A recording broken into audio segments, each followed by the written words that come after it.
Halo Propertipreneur, kali ini saya ada di salah satu lokasi project saya, di mana project ini lumayan unik ya. Uniknya di mana ini lokasinya tidak begitu bagus ya. Saya bilang lokasinya masuk ya, dan ukurannya juga kecil, sangat minimalis sekali ya. Mungkin teman-teman dulu pernah lihat video saya sebelumnya ketika saya ada di lokasi ini ya.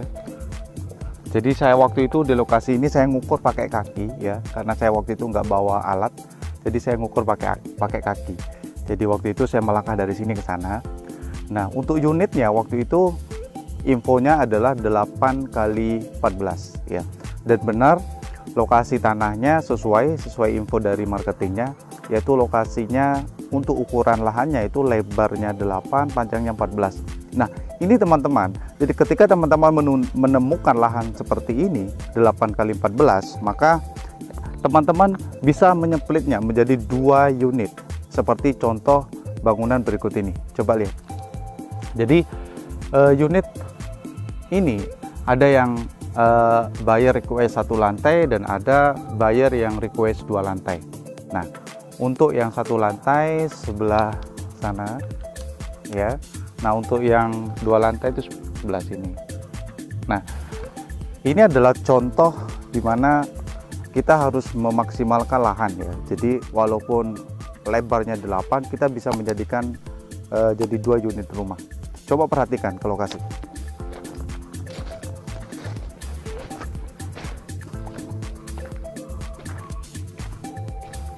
Nah jadi tempat saya berdiri sekarang ini adalah ukuran 4 kali 14, 2 lantai, tapi ukuran 4 kelihatan begitu luas ya, kelihatan tampak seperti sangat luas, bukan seperti ukuran 4. Jadi di sini teman-teman harus mendesain benar-benar ya, harus mendesain agar kelihatan besar gitu loh. Jadi walaupun tanahnya kecil tapi tetap dimaksimalkan dan tampaknya harus besar ya. Nah di kota-kota besar ya, untuk memaksimalkan lahan yang kita bangun ya, jadi kita harus ngecek dulu ya, apakah IMB-nya itu keluar atau tidak. Jadi ada beberapa lokasi ya di Indonesia ya, itu saya contohkan aja di Surabaya atau Jakarta. Kalau ukuran kecil di Surabaya itu boleh ya, artinya IMB-nya, izin mendirikan bangunannya itu bisa keluar. Berbeda mungkin di tempat-tempat lain atau di kabupaten lain, mungkin ukuran 4 kali 14 itu tidak keluar IMB-nya. Makanya ini penting sebelum teman-teman membeli tanah ya untuk dideveloperkan. Yang pertama teman-teman lihat adalah dimensi bangunan, dimensi tanahnya ya. Terus cek apakah itu bisa di split atau enggak dan keluar IMB-nya atau tidak. Nah ketika sudah jelas IMB-nya keluar, maka ya langsung aja di split gitu. Kayak contohnya ini, jadi 8 kali 14 kita split menjadi 2 menjadi 4 kali 14 ya. Dan IMB-nya pastikan keluar. Nah Pak Raffi, saya takut kalau misalnya saya bangun terlalu kecil terus tidak laku. Nah itu sebenarnya ketakutan sebagai developer yang tidak terbiasa menjual unit kecil-kecil. Nah, tapi bagi developer yang sudah terbiasa menjual unit-unit kecil, bahkan ada yang dijual 3 kali 7, 1,5 lantai itu keluar IMB-nya. 3 kali 7 ya, di Surabaya itu keluar IMB-nya. Sedangkan kalau di lokasi ini adalah 4 kali 14 dan saya pastikan IMB-nya keluar. Nah, caranya gimana? Nah, bagaimana kok bisa laku? Nah, ketakutannya adalah ketika dia membangun unit kecil, maka takut unitnya tidak laku di pasaran. Nah ini tips ya teman-teman, bagi teman-teman yang mau belajar properti, mau belajar developer properti, ini tips agar teman-teman tidak jatuh ya, teman-teman tidak setelah membuka proyek tidak bisa exit, karena banyak yang hanya bisa membuka proyek tapi tidak bisa exit, artinya tidak ada penjualan. Itu sama aja bohong ya. Nah kalau rumah tipe kecil seperti ini, yang perlu diperhatikan adalah teman-teman harus survei pasarnya. survei pasar di sini adalah teman-teman harus mensurvei apakah 4x14 atau untuk ukuran kecil itu laku.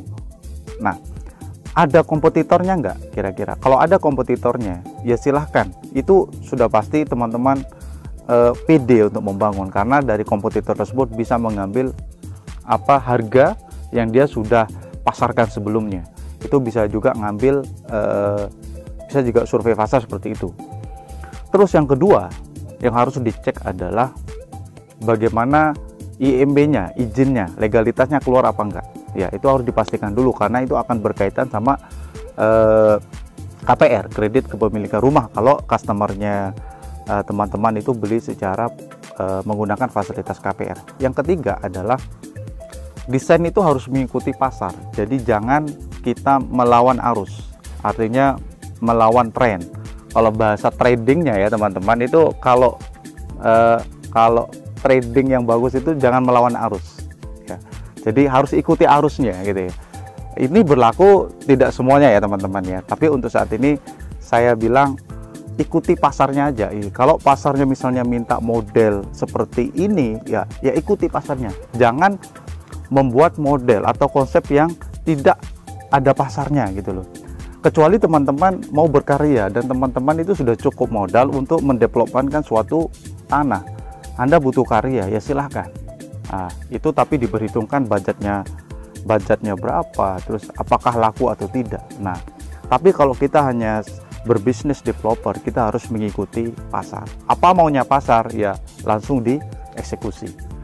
Nah, itu sangat penting teman-teman. Jadi 3 poin tersebut yang harus teman-teman lakukan ketika mendesain rumah kecil atau tanah yang kecil dan mau dibangun rumah yang sangat minimalis. Nah, terus yang terakhir, pastikan tes pasar.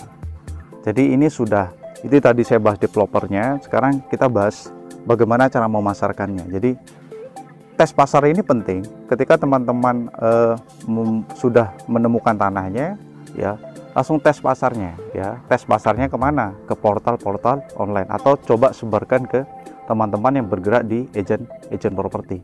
Nah, bagaimana responnya? Ya, kalau responnya baik, ya dihajar teman-teman. Tapi kalau responnya jelek, ya berarti ada yang kurang. Kita harus menganalisa kembali proyek yang kita mau kerjakan. Ini sangat hati-hati sekali teman-teman ketika teman-teman mau memulai developer.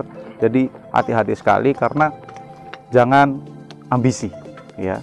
Jangan ambisi, jangan rakus ketika teman-teman menemukan lahan. Jangan asal dihajar, tapi dianalisa benar-benar ya, terus sesuai perhitungan ya, analisa pasarnya kemana. Itu yang paling penting. Ketika teman-teman sudah menguasai semuanya itu, maka teman-teman buka proyek, exitnya juga akan gampang ya. Tapi sebenarnya ketika teman-teman mengikuti kelas saya, itu sangat simpel sekali ya. Jadi developer itu jangan seperti teman-teman bayangkan, wah ribet, saya tidak punya link, saya tidak punya jalur ke sini ke sana. Itu hanya di otak teman-teman saja ya. Tapi dengan teman-teman mengikuti kelas saya nanti ya, di kelas online saya maupun offline saya, teman-teman bisa mempraktikkan ilmu developer ini ya secara cepat dan mudah ya. Makanya tagline kita adalah cara instan menjadi developer ya.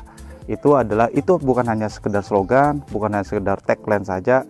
Saya garansi ketika teman-teman bisa menjalankan 100%, maka saya yakin teman-teman bisa menjadi developer yang benar, cepat, dan yang pastinya teman-teman profit ya.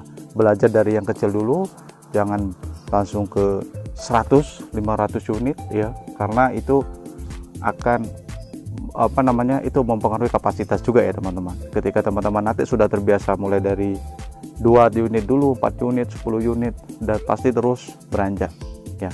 Jadi itu pesan dari saya. Dan ingat teman-teman tidak harus mulai dari nol untuk memulai developer. Silahkan ikuti kelas saya, Anda akan dibimbing pakai roadmap-nya ya, ada timeline-nya. Teman-teman tinggal mengikuti saja. Ketika teman-teman ikuti, saya yakin teman-teman pasti bisa jadi developer.